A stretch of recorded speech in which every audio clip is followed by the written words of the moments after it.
¿Cuántos saben que Dios les ama? ¿Sí? Ok, va de nuevo la pregunta, fíjese bien, va de nuevo. Pero no dígame, solamente levantas tu mano si ya lo sabes. ¿Cuántos de los que están aquí ya saben que Dios les ama? Ok, muy bien. Ahora, ¿y por qué vive como vive?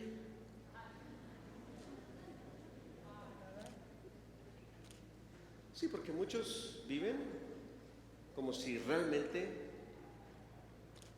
Dios no los amara.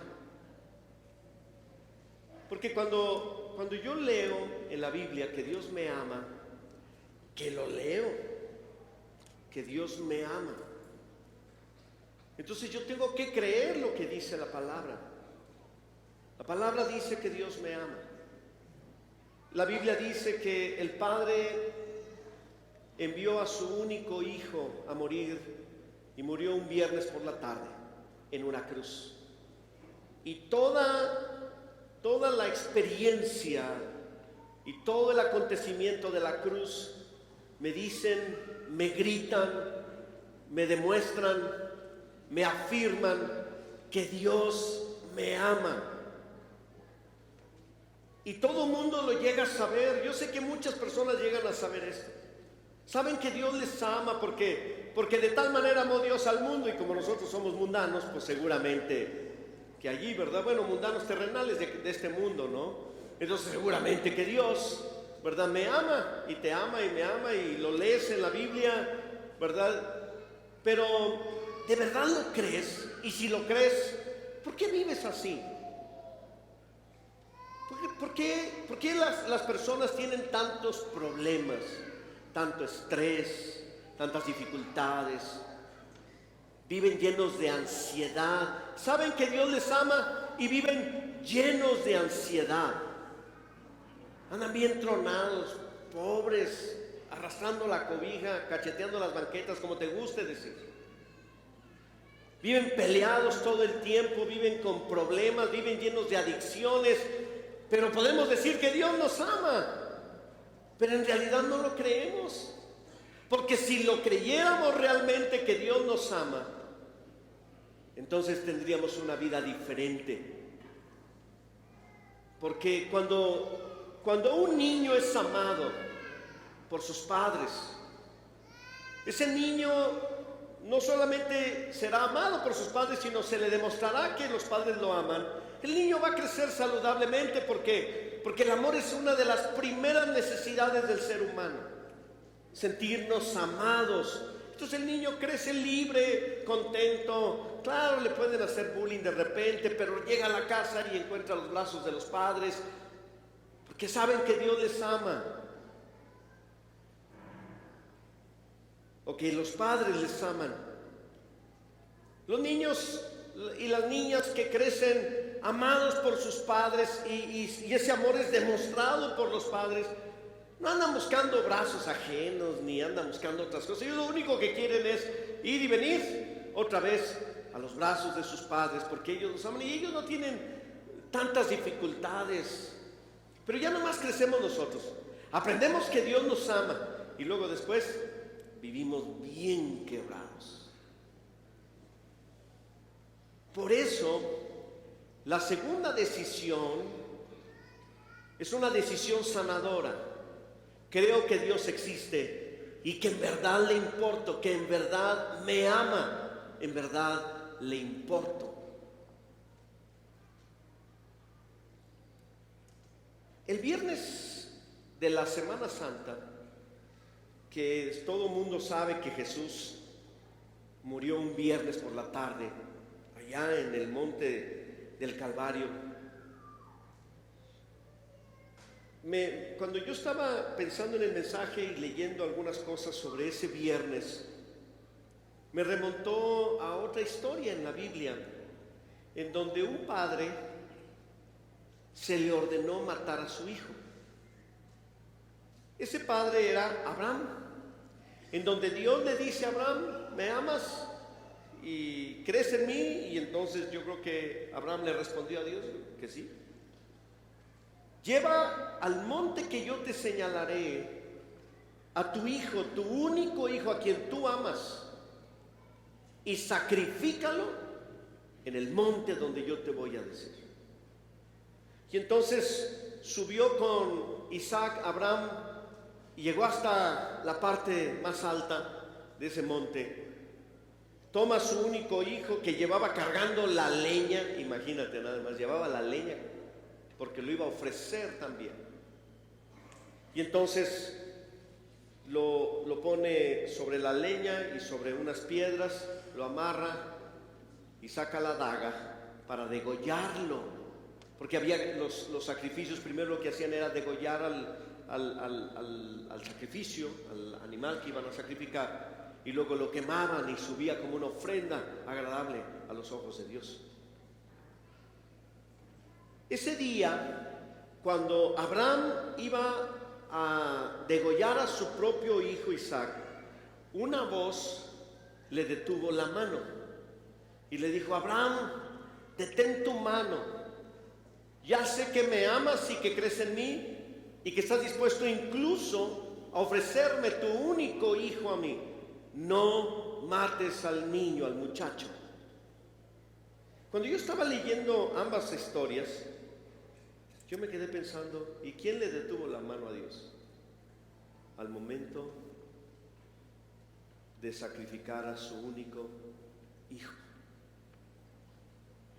Nadie. No hay nadie en ese momento que le pudo decir al Padre: ¿cómo vas a permitir que maten a tu hijo Jesús en una cruz?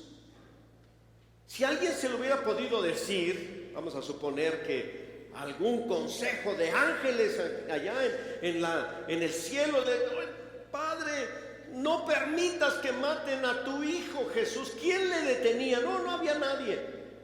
¿Sabes por qué? Porque el amor del Padre era mucho más grande que cualquier voz que le pudieran decir. Y déjame decirte, Dios nos ama. Él pudo haber detenido el sacrificio. Él pudo haber dicho: no, y más los de Ágape, no, mejor no, ¿verdad? Jesús, bájate de la cruz, ¿verdad? Sánate como puedas. Es más, agarra la cruz y métele unos catorrazos ahí, ¿verdad? Unos maderazos a los de la madera, a los romanos y a los judíos, y vente para acá arriba, aquí te consolamos. Pero no, el Padre no detuvo su mano para que su único hijo fuera sacrificado en la cruz, porque todo ello, todo lo que sucedió ese viernes y toda la vida de Jesús decía: tú me importas, tú eres importante para mí, yo te amo. Hay personas que saben que Dios les ama y viven deprimidos. ¿Usted cree? Se encuentran totalmente estresados, nada les satisface. ¿Habrá algo mejor que el amor de Dios? Pues parece que nada les satisface. Viven escondiéndose de Dios y llenos de remordimientos. Si todos supiéramos, si creyéramos que Dios nos ama, viviríamos de una manera diferente. No andarías tan a la carrera peleándote con todo el mundo. Creemos que Dios nos ama por lo que deberíamos ser y no por lo que ya somos. Y entonces vivimos tratando de satisfacer a Dios porque creemos que Dios nos va a pedir esto y esto y esto. Miren, hay personas que no se van a bautizar hoy. ¿Saben por qué? Porque están esperando a ser buenos. No, pero en chino mandarín, ¿verdad? O sea, no, ¿cuándo? Dios te ama por lo que eres, no por lo que tú quieres llegar a ser, porque además no sabes ni siquiera si lo vas a lograr. Dios te ama por lo que tú eres.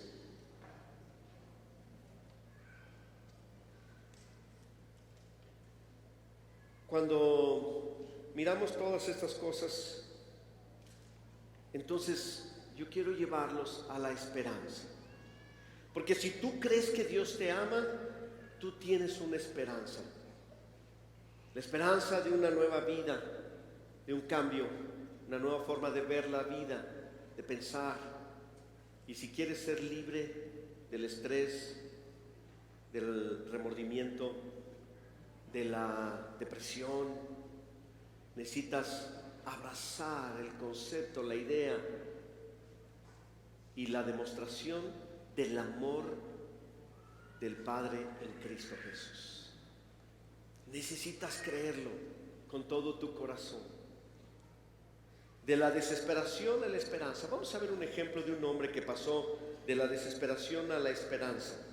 Este hombre es la historia del apóstol Pedro, y encontramos 3 momentos en la vida de Pedro. Hay muchos momentos, pero en Lucas capítulo número 22 tú vas a encontrar algunas de las formas en las que cómo él encuentra el amor del Padre o el amor de Jesús y cómo su vida es transformada, porque solamente hasta que nosotros conocemos el amor de Dios verdaderamente y lo experimentamos en nuestra vida, entonces podemos ser totalmente transformados.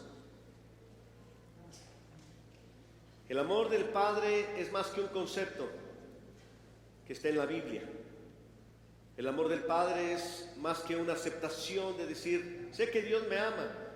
Es vivirlo, es vivir el amor de Dios en nuestras vidas. Capítulo número 22, y vamos a leer en el versículo número 31. Dice la palabra de Dios en Lucas 22, 31. Dijo también el Señor: Simón, Simón, he aquí Satanás os ha pedido para zarandearos como a trigo. Pero yo he rogado por ti que tu fe no falte. Y tú, una vez vuelto, confirma a tus hermanos. Y él le dijo: Señor, dispuesto estoy a ir contigo no solamente a la cárcel, sino también a la muerte. Y él le dijo: Pedro, te digo que el gallo no cantará hoy antes de que tú me niegues 3 veces que me conoces. Aquí anuncia la negación, lo que iba a hacer Pedro. Luego ese es el primer momento de la más grande, del momento más oscuro de la vida de un hombre. En segundo lugar, el segundo momento está en el verso 54, dice: y prendiéndole le llevaron a Jesús y le condujeron a casa del sumo sacerdote, y Pedro le seguía de lejos. Y habiendo ellos encendido fuego en medio del patio, se sentaron alrededor, y Pedro se sentó también entre ellos. Pero una criada, al verle sentado al fuego, se fijó en él y dijo: también este estaba con él. Pero él lo negó, diciendo: mujer, no lo conozco. Un poco después, viéndole otro, dijo: tú también eres de ellos. Y Pedro dijo: hombre, no lo soy. Como 1 hora después, otro afirmaba diciendo: verdaderamente este estaba con él, porque es Galileo. Ya lo habían reconocido. Y Pedro dijo: hombre, no sé lo que dices. Y enseguida, mientras él todavía hablaba, el gallo cantó. Entonces, vuelto al Señor. Esta parte es una parte donde no sé en qué momento, pero nada más Lucas lo dice de los 4 evangelios. Entonces, vuelto el Señor, miró a Pedro. Casi en ninguna película sale eso, de las películas de la crucifixión de Jesús. Quizás sale la negación de Pedro, que está ahí calentándose en el patio de la casa del sumo sacerdote, y empieza este asunto de la negación. Pero en algún momento, no sé si pasó Jesús, lo llevaron de un lugar a otro o algo, pero pudieron cruzar la mirada entre Pedro y Jesús. Dice, miró a Pedro y Pedro se acordó de la palabra del Señor que le había dicho, antes que el gallo cante, me negarás 3 veces. Y Pedro, saliendo fuera, lloró amargamente. El tercer momento lo encontramos en el capítulo 24, ahí enseguida. Lucas capítulo 24. En el verso número 33 se relata cuando Jesús se aparece a unos discípulos que iban caminando hacia una aldea llamada Emaús, cuando Él se les apareció a ellos y les compartió y se quedó ahí con ellos y comió con ellos y varias cosas. Cuando esos discípulos fueron a buscar a los otros discípulos, dieron el reporte. En el verso número 33 dice, y levantándose en la misma hora, volvieron a Jerusalén y hallaron a los 11 reunidos y a los que estaban con ellos, verso 34, que decían, ha resucitado el Señor verdaderamente. Y luego dice en el versículo 34, lo estoy leyendo, y ha aparecido, ¿a quién dice ahí? A Simón. Entonces ellos contaban las cosas que les había acontecido en el camino y cómo le habían reconocido al partir el pan. Pero esta parte donde dice, y se le ha aparecido a Simón, o sea, al apóstol Pedro. Hay 3 momentos: el anuncio de la negación, la mirada del Señor y el lamento amargo de Pedro. Y el tercer momento, el Cristo vivo resucitado aparece a Pedro. Si alguien experimentó el amor de Dios, el amor del Padre, fue precisamente Pedro. Cristo resucitado es una manifestación de la esperanza. Cada vez que tú sepas que Cristo ha resucitado, tú debes reconocer que hay una esperanza detrás de todo esto. Dios te ama, te lo demuestra el viernes, pero también te da una esperanza para todo lo que tú vas a vivir en la vida. Y te lo demuestra el domingo, temprano en la mañana, cuando resucita, y nos dice a nosotros, y así como Pedro, que a pesar de que me negó, a pesar de todo lo que hizo y que anduvo, ¿verdad? Diciendo hasta majaderías y todo eso, lloró amargamente, ¿verdad? Y a final de cuentas, dice la palabra de Dios, que en la resurrección está la esperanza. Y ahí es donde Pedro supo que Jesús verdaderamente no solamente le amó el viernes, sino también le dijo, y te dejo una esperanza para el resto de tu vida. Decídase por la esperanza. De la desesperación a la esperanza. Jesús, el carpintero de Galilea, remienda nuestras vidas, compone lo quebrantado, y esa es nuestra esperanza. ¿Qué nos impide a nosotros el camino para la ayuda? Porque si yo decido por la esperanza, reconozco que Dios existe y que en verdad le importo, tengo que reconocer que Él también está listo y dispuesto para ayudarme en mis necesidades, en tus necesidades. Pero hay algo que nos impide: el autoengaño. Nos engañamos a nosotros mismos. La regamos, huimos y nos alejamos de Dios. La regamos, huimos y nos alejamos de Dios. Llegamos a la conclusión de que en realidad podemos solos y que no necesitamos a nadie. Y como que es un complemento de la primera decisión. ¿Cuál fue la primera decisión? Reconozco que no soy Dios. Esta segunda, que necesito ayuda. Necesito la ayuda de Dios. Pero el autoengaño nos aleja de Dios y de la ayuda que necesitamos. Hay personas que se quedaron entre el viernes y el sábado del fin de semana más importante en la historia de la humanidad. Este fue el día en que Jesús murió, el viernes, resucitó el domingo. Hay gente que se queda entre el viernes y el sábado y no quiere llegar a la esperanza que Dios le quiere ofrecer para salir adelante de sus problemas, para salir adelante de sus engaños y de su adicción y de toda esa vida que no representa para nada el amor de Dios. Pero creemos que podemos solos. Negamos el dolor, negamos el problema, negamos la ayuda y luego reventamos sin saber qué fue lo que sucedió, sin saber por qué. Y aquí es donde necesitamos ver lo que Dios quiere enseñarnos a nosotros. Porque si nos seguimos engañándonos, vamos a terminar en un caos. Entre más nos engañemos, más nos sumergimos en las arenas movedizas de la autodestrucción. Seguimos en las adicciones, seguimos huyendo de Dios y seguimos esclavizados. Y no se demuestra en nuestras vidas que verdaderamente Dios nos ama. Porque verdaderamente Dios nos ama. ¿No es así? Hay tres cosas que hace Dios. Primero quiero decirte, antes de decirte que las tres cosas que hace Dios, Dios es más terco que tú. ¿No es así? Si alguien es empecinado en demostrarte algo, es Dios. Dios te ama.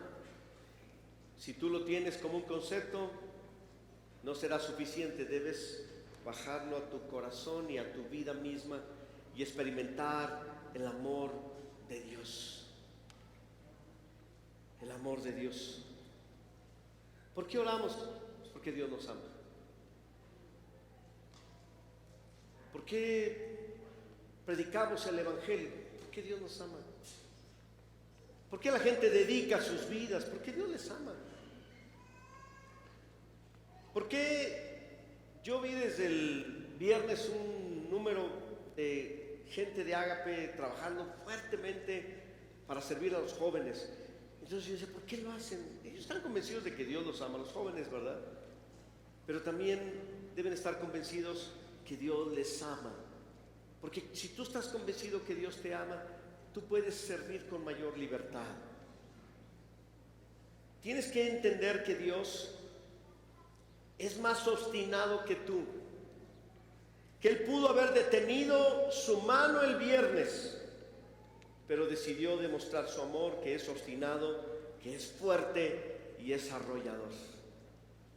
El amor de Dios es un amor tan fuerte. A veces habla suave, pero a veces grita y te dice, te amo. ¿Por qué no lo entiendes? ¿Por qué vives así?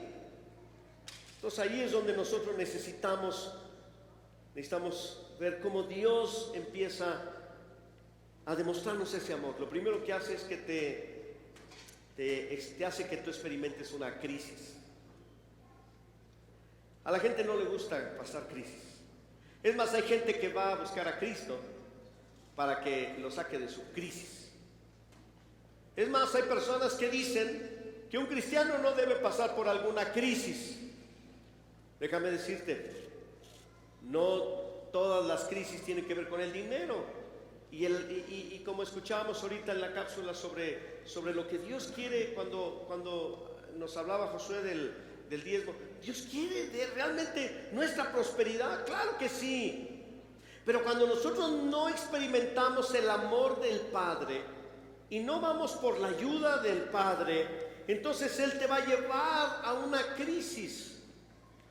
Las crisis no tienen que ser económicas, puede ser una crisis de salud, o puede ser una crisis de un problema en tu casa, o quizás alguna crisis en la que no sabes qué hacer porque quizás te despidieron o te abandonaron o lo que sea. Y estás ahí, ¿verdad? En esta crisis experimentando, pero es Dios que está detrás de ti obstinadamente diciéndote, te amo. Te voy a llevar por aquí, aunque tú digas, Señor, pero ¿cuánto tiempo va a durar la crisis?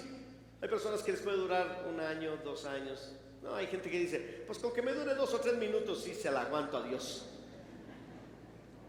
Hay personas que no le permiten a Dios terminar la obra que Él está haciendo por ustedes. Luego el asunto. Apenas Dios está, yo quiero que esta persona, este varón que dice que va a la congre, que ya pasó por el encuentro, que ya hasta se bautizó, él dice que yo le amo, pero vive lleno de ansiedades, negando muchas cosas, tiene vicios ocultos. Pues no parece que yo le amara, parece que, es más, si él dice que yo le amo, el diablo va a decir, pues qué bonito padre tienes que te abandona en esa situación en la que vives. Entonces Dios dice, no, yo sí le amo, él lo cree, pues yo se lo voy a demostrar. Y entonces te manda una crisis, tú dices, ay, ¿y por qué no mejor me manda salud y me manda bendición y que me llevan centenarios del cielo y que me saque la lotería? Y si no, iba a decir si eres soltero, pero los solteros se supone que están allá, ¿verdad? Pero a lo mejor algún soltero decir, y que me case con la muchacha más bonita de la congregación, ¿verdad? O de la colonia, de la escuela, del barrio, donde sea, o de la cárcel, depende de donde esté. Y entonces quiere todo lo mejor, pero Dios no lo va a hacer así. Él te va a decir, no, yo te voy a acorralar. Y te va a llevar a una crisis para que tú puedas experimentar el amor de Dios. Dios no puede ser. Pedro es el ejemplo. Dios lo lleva a una crisis, niega al maestro, llora amargamente y luego Jesús se le manifiesta, como diciendo, Pedro, yo te amo, Pedro. Y esta clase de amor, ¿verdad? Es un amor maravilloso. También te va a llevar a la confrontación. Yo sé que muchas personas no les gusta la realidad y decir, tienes un problema. No, ¿cuál problema? Estás tronado, debes tantas cosas. Tienes 2 o 3 amores y no sabes ni por cuál decidirte y luego viene una crisis. Tu esposo, tu esposa está a punto de dejarte, quizás ya te dejó, y todavía dices, no hay ningún problema. Y Dios te va a llevar a esa confrontación para que tú llegues a entender, y si no entiendes, viene la tercera. Dice, ay, ¿cómo? ¿A poco hay otra más? Crisis, confrontación y fracaso. ¿Fracasaste en algo? ¿En algún negocio? ¿En el amor? ¿Has cometido tantos errores que vives en el fracaso? Dices, ¿a poco Dios nos puede llevar a eso? Mira, uno se mete en bronca solito. No necesitamos ayuda. Pero Dios te va a ir guiando en medio de tus broncas a que tú puedas entender que la crisis te puede llevar al amor de Dios. Pero tienes que pasar por la confrontación. Y si no entendemos, entonces viene el fracaso. Y ahí en el fracaso hay gente que lo pierde todo lo pierde. Ya cuando no le queda nada. Esta semana me tocó sentarme en una cena junto a un comandante, capitán del ejército, o no sé qué sería el ejército, ya retirado. Y entonces que por cierto ni siquiera supe cómo se llamaba, pero estábamos cenando en una mesa, en una cena, y entonces empezamos a platicar, ¿verdad? Y todo eso. Y entonces él me platica su historia, cómo llegó a conocer a Jesús, porque era una reunión de cristianos. Y entonces él dice que ya es jubilado, que tiene un negocio, es de Ciudad Victoria, y él me dice que a él lo secuestraron. Y él me dijo, ¿tú te puedes imaginar que secuestran a un soldado y a un militar jefe? ¿Tú te puedes imaginar eso? ¿Y cómo supieron?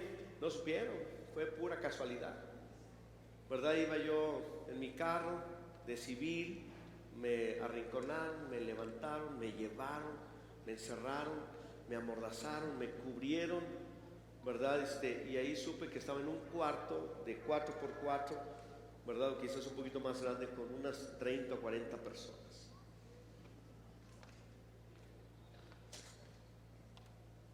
Y bueno, pues yo interesado, más interesado que todo lo que estaba haciendo ahí. Platíqueme más, ¿verdad? El chisme caliente, ¿verdad? Y entonces, ¿y cómo fue? No le hice la pregunta, y fue al baño, porque a lo mejor ni al baño los dejaban ir. Y amarrado, vas al baño y luego, ¿qué? El papel del baño, ¿cómo lo usas? Pero bueno, entonces él me empezó a decir, ¿no? Y yo le dije, ¿y usted era cristiano? No. ¿Conocía a Cristo? No, nada. ¿Usted qué era? Era un mandamás, una persona que me creía superior a todos, una persona que podía mangonear a quien yo quisiera, pero yo no sabía que Dios me amaba y me llevó a esta crisis en donde me tuvieron encerrado allí junto con otros por varios días.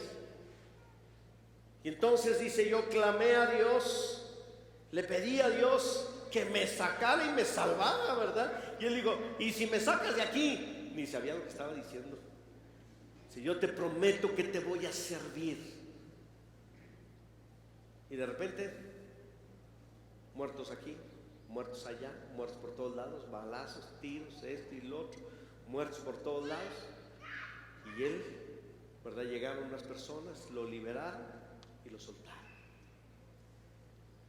Le dije, ¿qué hiciste? Me fui a mi casa, abracé a mis hijos, a mi esposa, yo me imagino ahí, ¿verdad? Un encuentro.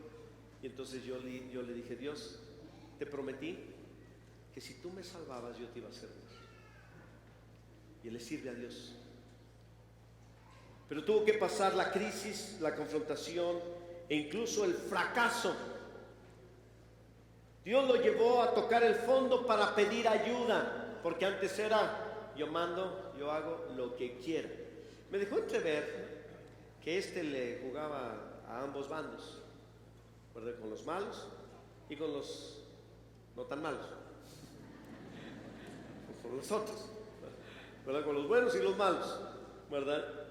Y entonces él yo creo que se creía que era invencible y era todopoderoso. ¿Te encuentras en el fondo? ¿Sientes que ya no puedes más? Entonces estás listo y lista para la segunda decisión. Reconozco que Dios existe y que en verdad le importa. Admito que Él es el único que puede ayudarme.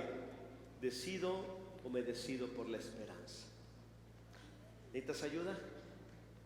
Dios te ama. Resucitó a Jesús para decirte que hay esperanza, que Él tiene algo maravilloso para ti. ¿Cuál de estas tres partes estás? ¿En la crisis, en la confrontación, en el fracaso? Llegaste al fondo, definitivamente ya no hay más abajo. Ok, es tiempo para que tú levantes tus brazos a Dios y le clames a Él y dejes primero de ser Dios y segundo el autoengaño. Necesitas ayuda. Amén. Necesitas ayuda. Esta es otra decisión sanadora. Si buscamos ayuda, Dios estará dispuesto a otorgarla. Deja que el amor de Dios, el Padre, sea la mayor demostración de su poder. Elige la esperanza para que puedas salir de tu desesperación. Deja de engañarte y creer que puedes hacerlo solo o sola. ¿Necesitas ayuda? Dios te la ofrece el día de hoy. Deja de engañarte y ven a Jesús, sanador y salvador. Amén.